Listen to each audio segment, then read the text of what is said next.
তো এই যে চলে এসেছি মার বাড়ি। আর শোনাই এই যে আমার হ্যান্ড ব্যাগ, বাবা কত ভারী বলছে, অনেক ভারী। আস্তে আস্তে আসো মাম্মা। দাঁড়া কোন বাবা, ওকে একটা কোনটা খুলে দাও তো।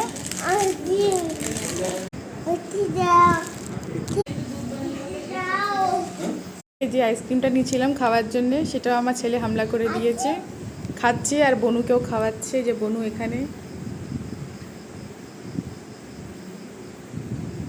ভালো। আমি আমারটা খুলেছি, সেটাও নিয়ে নিচ্ছে বাবা, আমি নিচ্ছি।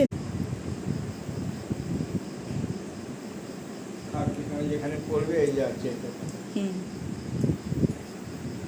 ভাই দাদা খাচ্ছে, ওই যখন দাদা থাকবে তুমি দেখেও খাচ্ছ না খাওয়া একদম কিছু কিচ্ছু খায় না ভাই বলুন তারপরে সেই